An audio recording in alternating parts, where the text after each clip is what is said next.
Hi, anybody out there? I'm Dr. Gail Randall, and I'm here doing my Instagram Live. And today I wanted to talk a little bit about change your diet and save the planet, or at least make it a little bit better. It's probably true that we can't combat the entire global warming by changing our diet, but we can have an impact, and we can also improve our health at the same time. So we can give back.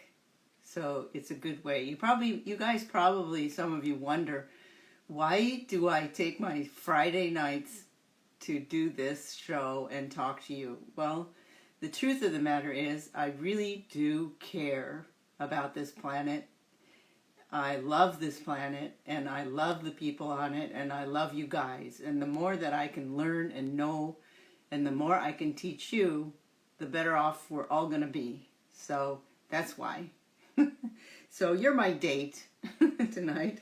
Anyway, like I said, change your diet, save the planet. We're probably not going to do the whole job by changing our diet, but there's a lot of things that I can offer you that you can do that are going to help you and help the planet. And that's what we really want to do, is just do our best, right?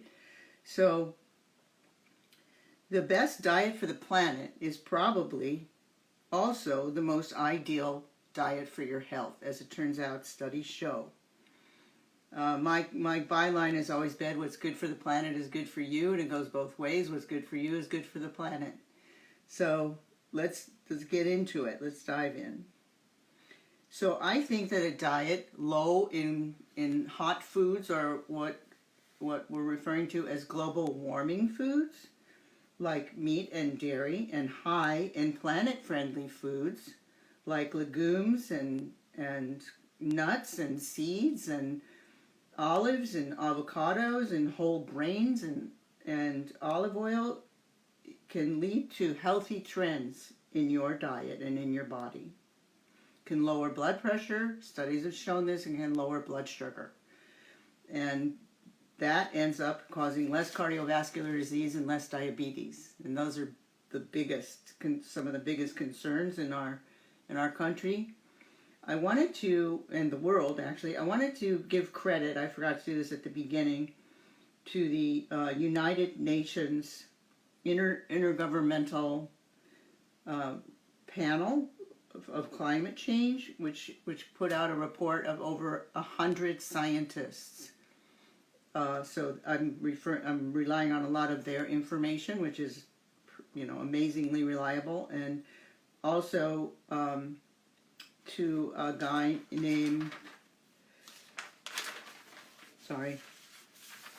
Mark Bittman, who wrote a book called How to Cook Everything Vegetarian. Everybody wants to know from me, well, is there a book?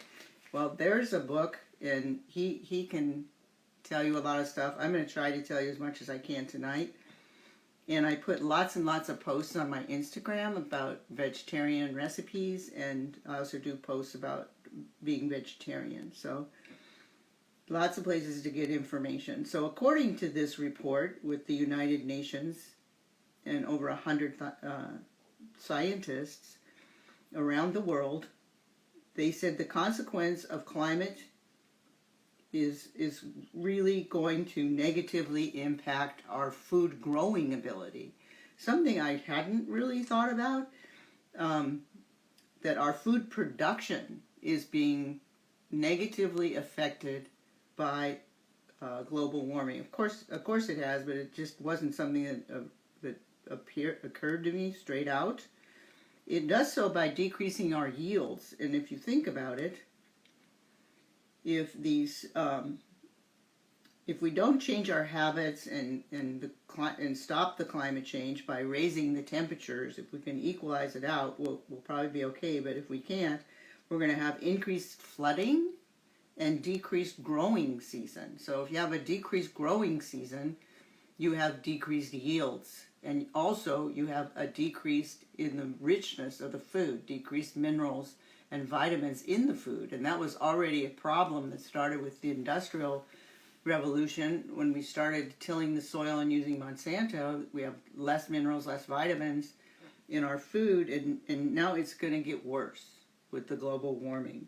So by extreme weather conditions shortening the planting season and shortening the growing time and shortening and reducing the yields, this reduced growing season decreases the nutrient value of the food. So that affects our health as well.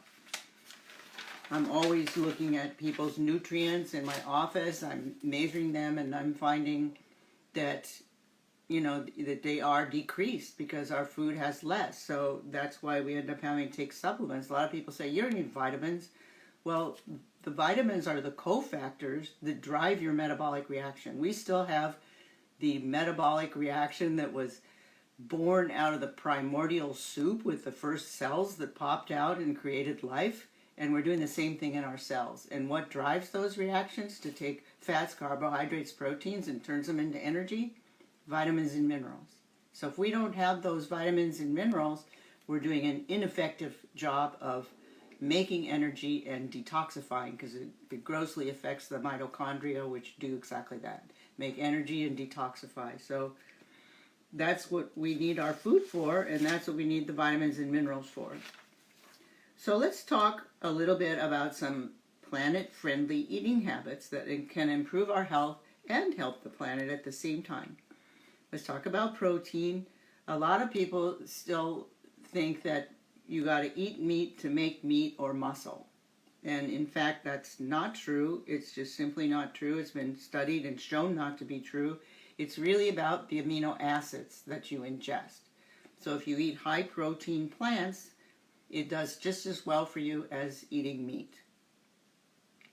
And also eating more plant protein like legumes, beans, soy, lentils, peas, chickpeas, it provides you the amino acids that are a more sustainable source of protein. I'm not saying that anybody has to become a vegan or that everybody has to become a vegetarian. I'm just saying we need to cut back, so that we can help our health. Dean Ornish has written a lot of books about cardiovascular disease and reversing cardiovascular disease, and what he finds is the number one villain in causing it is of course animal products. So I would just suggest that I'm going to give you some plans, that you can do. Just cut back. They also add to the carbon debt much more than crops like legumes. And legumes require less nitrogen fertilizer, which makes them more sustainable and makes them contribute less to the carbon debt as well. They can grow in drier regions, so that makes them more sustainable. And like we mentioned before, they're not just good for the planet, but they're good for our health. Studies have shown a markedly decrease in chronic diseases such as diabetes and cardiovascular disease in people that eat more plant-based proteins. So that's something we want to aim for. It also helps maintain a healthier weight, and this is a key thing. It shifts your when you eat more plant-based, your microbiome shifts to a healthier composition. If you eat more meat, your microbiome shifts to an inflammatory type of microbiome, and we don't want inflammation. I'm sure you've heard about that, or if you haven't listened to any of my talks, inflammation is the final common denominator to all chronic diseases. So we want our microbiome, that is the soil of our bodies. We carry that around with us, and your gut is where your microbiome is our immune system. So we need to eat lots of plants to maintain that microbiome, if nothing else. It also is a good idea, if you want to say, how do I work this into my diet? Well, one thing you can do is make a big batch of legumes or beans at the beginning of the week, and they work really well with lots of foods. You can add them to your soups or stews. You can put them on your salad. You can make a bean dip or a hummus out of them. And there's just lots of ways to eat them. You can put them in a taco or a burrito or a bowl. You can make a bowl with legumes, and I say colored rice, brown rice or colored rice. Colored rice is so nutritious. I don't know if you guys are familiar with it, but if not, let me turn you on to it. There's one company I really love called Lotus. They have many colors of rice. They have red, they have green, which is so beautiful. It's called jade pearls. I want to make jewelry out of it because it's so gorgeous. They have rice that's so purple it looks black, and they have the nutrients of the color of the rice they are. So it's very nutrient dense. They're yummy, and they're way better than white rice and more interesting than brown rice. Brown rice is good for you. I'm not saying it's not. It's also considered a colored rice. So make your bowl with the colored rice, beans, any kind of legumes. You know, put in some salsa, put in some yummy vegetables, colored vegetables. I like colored peppers, sweet peppers, and maybe a little spicy peppers too with that, and some salsa if you like that. And it just makes a delicious meal, and you know, it's right there for you. So a lot of people say, oh, I can't eat legumes because it makes me have gas, right? So if you're getting a lot of gas with legumes, hang in there. A lot of the gas may be from the lectins that's on the outside of the legumes, and you soak them overnight, which removes the lectins, and then try again. A lot of this is adaptation too, so as your microbiome shifts to a more healthy composition, you're going to have less gas. If you still have the meat-oriented microbiome, it's going to make more methane, and you're going to get more gas when you eat the beans. So give it a chance. It'll still work. And, you know, the other thing, if it still happens, then you might want to check your digestive ability. Because if your enzymes aren't good, maybe you're a little older, and your enzymes aren't as perky as they used to be, then that could give you gas. So you could take enzymes, but you might want to look into that first. I don't like giving enzymes to people unless they need them, because if you do something for the body, it's kind of lazy, then it stops doing it. So, but check into it if that's one of the issues for you, is the gas. But you'll adapt, never fear. You know, the other thing, like I said, is your microbiome, which we can measure now. I do a test in my office that I love called the GI map test, which exactly defines the microbiome.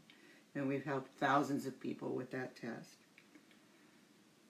The other thing you got to remember is God gave us bodies that are smart. You know, the old adage, like I said, you got to eat meat to make meat. It's simply not true. Also, don't worry about combining plant proteins to make sure you have a complete protein. That's an outdated theory. So let me say that again, because a lot of people don't know that. You don't have to worry about combining plant proteins to make sure you have a complete protein. It's an outdated theory, and it's been shown not to be valid. You can get, all you need are the appropriate amino acids, which you can get from the plant-based proteins. So also God gave us bodies, like I said, that can turn plants into protein. How do you think the cows do it? How do you think all the big mammals on the planet do it? Because our bodies know how to do that. So never fear.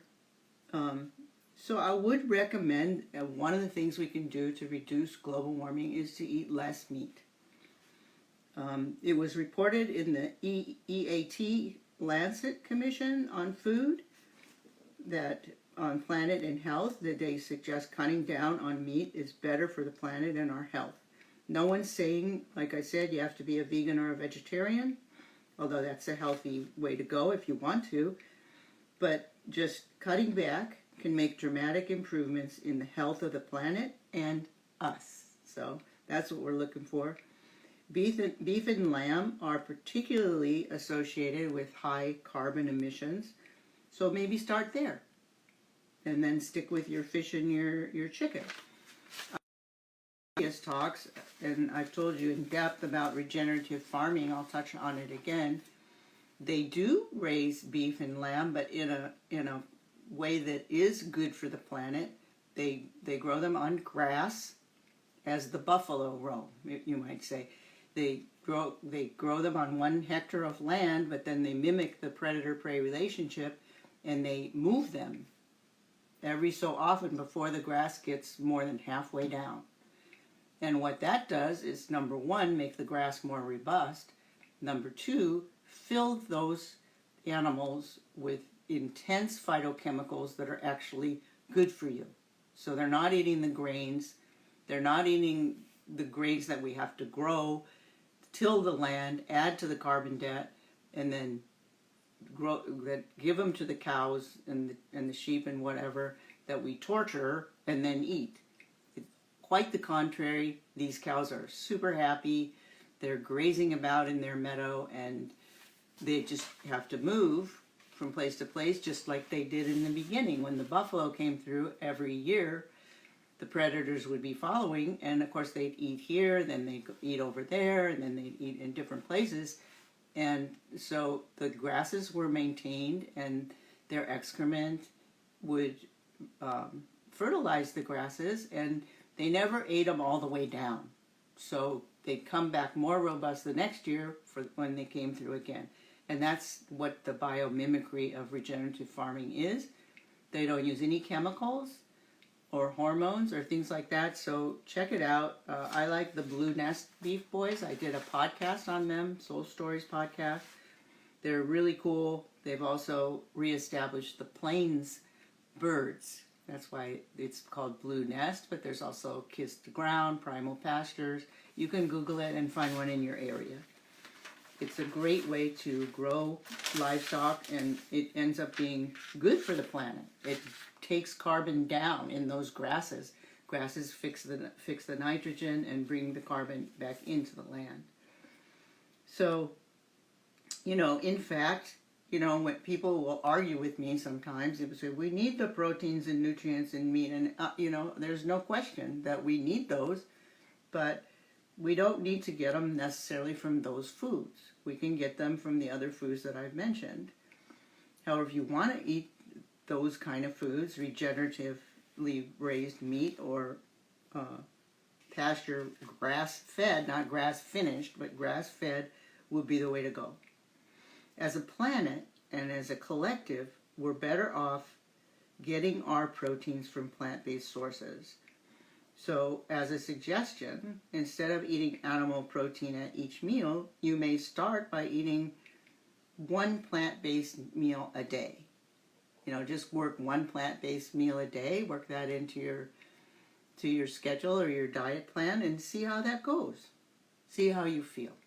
See if your health improves at all. The next thing you could do is have 1 meat-free day a week. So you could advance it, go 1 meat-free day a week, and then maybe it could be 2 days or 3 days. So you don't have to do this whole thing all at once, but just try it out. And it's kind of like recycling. You're helping the planet. So, and you're helping your health. And this all has been proven. So in addition to legumes, add in nutrient-dense whole grains like brown rice, sorghum, colored rices, as we mentioned, buckwheat, flax, and also nuts and seeds.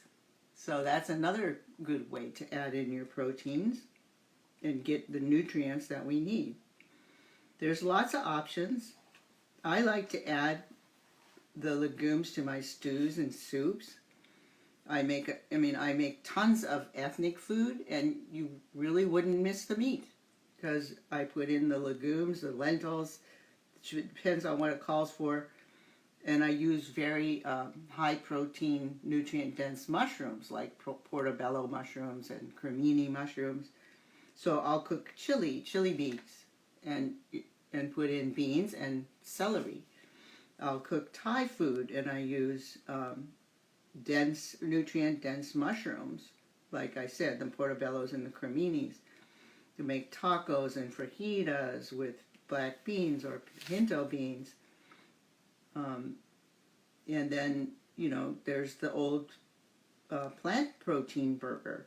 I've always wanted them to make, I'm so disappointed in Beyond Burger, really, because they haven't come out with an organic form of their protein. I wish they would. And there's one that is, but then it's made with gluten, and I'm not really a gluten fan, so this is another thing you can do with your pot of beans. You can form them into bean burgers. You can add greens. If you add greens to those beans, or they use soy, but beans, soybeans are good too. And you add, so if you got the big pot of beans that you made at the beginning of the week, and you add in greens like spinach or kale or dandelion greens, and cook it up form it into a burger and cook it, you've got a Beyond Burger right there, only more healthy, made in your own home and organic. Totally cool. You can also make tons and tons of pizzas and flatbreads. Who knew we could have pizza, right? So right now we have, in this day and age, we have cauliflower crusts, broccoli crusts, or you can learn to make your own. There, you can find the recipe on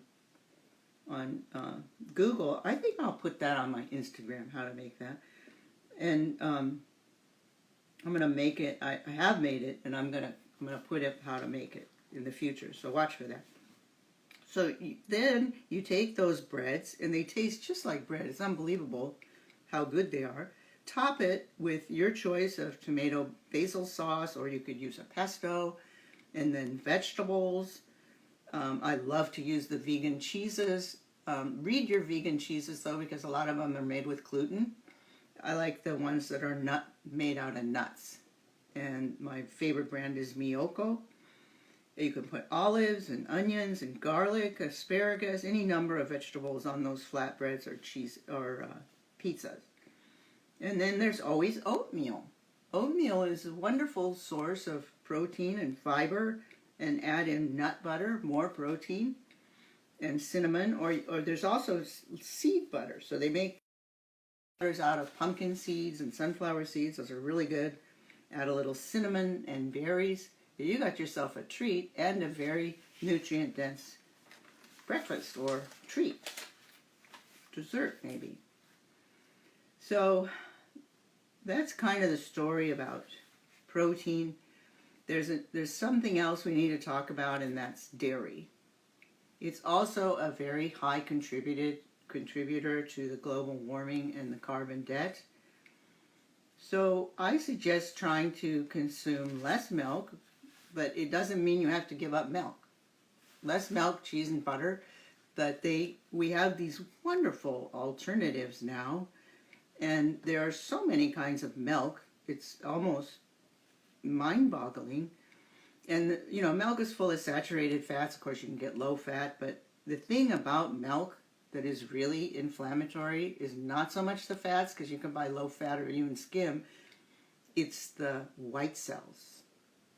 They're allowed by the FDA to leave 750 white cells or pus cells per milliliter of dairy product. So what does that do? When that gets in your body, those white cells release cytokines. And those cytokines attract more white cells, which then create more cytokines. And what is that? That's inflammation. So it's inflammatory, and it's also contributing to the carbon debt. So I suggest trying out some of the alternative milks. I particularly love oat milk. I just love it. And other people like almond milk. Other people like coconut milk. Other people like rice milk. There are so many kinds of milks. But I suggest just trying it. And cashew milk. I liked cashew milk for a while, but when I found oat milk, I got stuck on it, because to me it seems like really clean and healthy, and it reminds me the most of real milk. And I used to be a big milk person when I was a kid, so it does that for me. It does the same trick for me, and I get my calcium, and I even drink it like a glass of milk. I never thought I would do that, but it's good on oatmeal. It's good in your coffee, however you take your milk. So, the nut-based cheeses, like I said, those are the ones you want to go for. My favorite, like I said, is Miyoko. That's Miyoko. Myioko. She's amazing in all the things that she's come up with. And even butter. I mean, I love the butter. I love the butter more than regular butter. And I was a big butter person, so I'm glad to be rid of those things that are hurting my body and now on things that are good for my body. And she makes them out of nuts and coconut. Cashew and coconut yogurt is another, even in the yogurts that are made out of cashew or coconut, they have kefirs and Greek yogurt that is really rich. And you almost can't tell when you're eating it. I mean, I can't tell. It's very good for you, and it has the good bacteria in there, so it's a bonus. Foods like avocado, hummus, legumes, they can make your food more creamy or make your dips more creamy. You don't really need dairy. You can use those things. That's a hack, to use avocados, chickpeas, or hummus and legumes to your dips and to your soups, dressings, and sauces. The other day I made vodka sauce, of all things. Now that there's no vodka actually in it after it boils off the alcohol, which it certainly does, but I used oat milk. And it was so creamy and so good. It was just amazing, and it's pretty easy. I used that, and I used vegan cheese. I used vegan mozzarella cheese. It's normally Parmesan cheese that it calls for. And I used, just like they ask, crushed red pepper. So it gives this kind of orange color. It's creamy. I did have to put it through the food processor a little bit, but oh my God, was that delicious. And I added lots and lots of vegetables. I had asparagus, and I had colored peppers, and I had onions, and so it was very nutritious and delicious. And you could make it thicker and put it over pasta, or I had it as a soup. It was great. You can look on Instagram and find that recipe. A lot of people worry about their calcium if they don't take dairy, but things like almonds, almond milk, chia, tofu, and beans, especially white beans, have a really high amount of calcium. So you don't need to worry about that too. All right, so those are the main things I want to talk about with the foods. Are there any questions now? Hi, Mackenzie. Hi, Eileen. I'll give you a second because I know there's a delay. Eileen, do you really want to be on my video, or was that a mistake?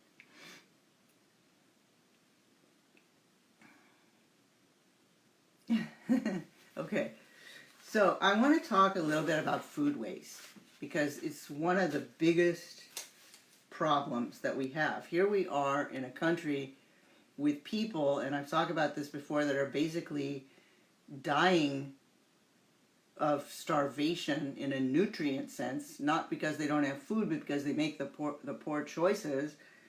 And we're also wasting the most food on the planet. A third of our food goes to waste. A third. It's crazy.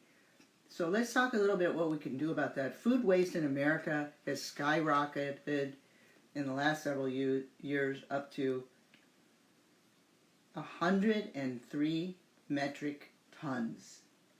That's 81.4 billion pounds of food is wasted per year. That was in 2018. That's equivalent to 450,000 statues of liberty. Can you imagine? I wish we had what San Francisco has, and I would urge you to talk to your local politicians. It turns out that they have, yes, a recycle bin, yes, a regular waste bin, but they also have a compost bin. and they have the hugest amount of compost that they compost in San Francisco, that they then make and distribute to the surrounding farms. I think that's so amazing and so forward thinking, and I wish we would do that. So in lack of that, if you can, make your own compost pile. But if you can't, then let's talk about what else we can do, okay? So like I said, globally, a third of all food is wasted, according to the Food and Agriculture of the United Nations. The U.S., of course, is the worldwide leader, and a lot of it is from overproduction. Over-purchasing is the main problem. Excuse me, and unrealistic aesthetic standards of the consumer. So they're building a house next door, so it makes a lot of dust. Sorry about that. So these are the things that we can do. We can map out our meals, what we're going to eat for the week, and then shop. So instead of shopping and then deciding what to make, you map it out in advance so you're more accurate about your food usage. You make a list. What I always do is I go to the refrigerator and I go, what do I have? And then I see what I have, and then I think in my mind what I could make or what I want to make or what sounds good, and then I just fill it in at the store. That's it. That's the way that I do it.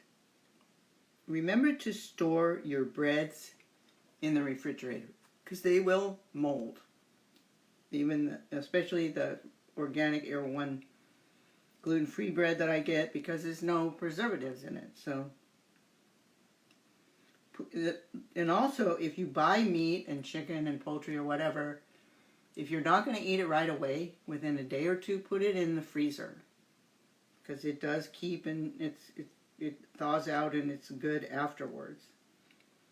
There is an FDA, believe it or not, Food Keeper app. Of course, we always joke about there's an app for that, for your phone, but apparently there's an FDA Food Keeper app, so check that out if you're having a problem with your food going bad too soon.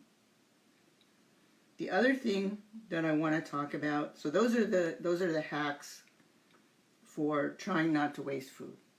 Okay, what I also do is I share food, because I like to cook and I do make probably too much, but luckily I have an office of very hungry, beautiful, efficient ladies, and they're very appreciative when I bring the food in and feed them, and also give food to my children. So that's what I do. I'll also share food with neighbors if they're wanting it, and so that's another hack, is share food. Okay, so another thing I want to talk about is where does food come from? So you want to source locally. There's a lot of reasons for that, because processing and transporting food is very expensive. It increases the carbon emission. If you source food that's grown, like we have Oxnard here, just north of us, that grows amazing strawberries. If you buy those strawberries from Oxnard, you're doing something good, because they're not having to fly them from, Venezuela or whatever, so you want to think about that. Cut back on processed foods, but that's for a lot of reasons. We've already talked about that in other shows, but processed foods are the highest instigators of diabetes and cardiovascular disease, especially when it's meat. Another thing is shop at the farmer's market first, and then go to the regular store to fill it in, because the farmer's market is local, right? I'm very lucky. There's a place here in Malibu right across from where I live.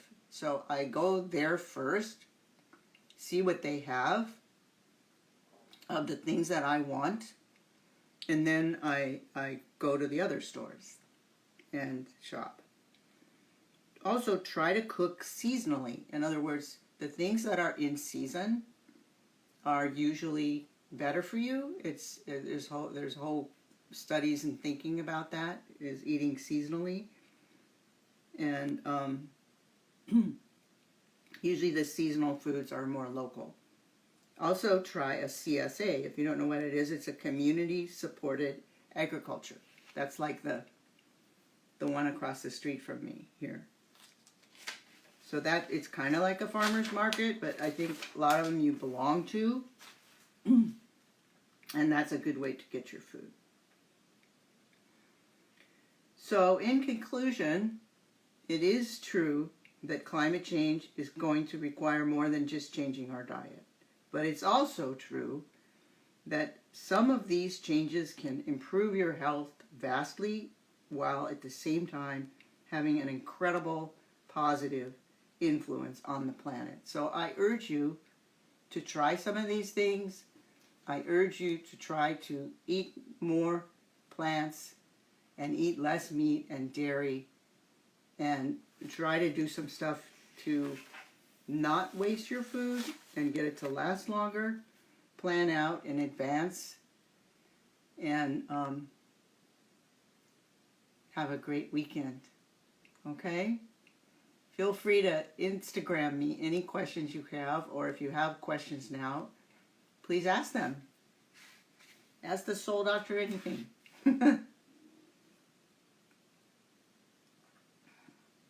Mackenzie, are you still there? You have any questions?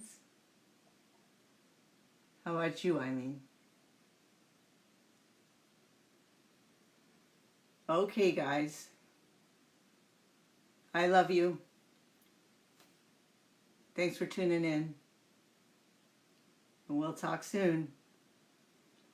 Okay, remember, we're an all-woman health organization in Woodland Hills, and we do telemedicine, we do in-person, and we do about everything. But we're holistically minded, but I also have board certifications in internal medicine, gastroenterology, integrative medicine, and I'm certified in functional medicine and trained in about 20 different disciplines.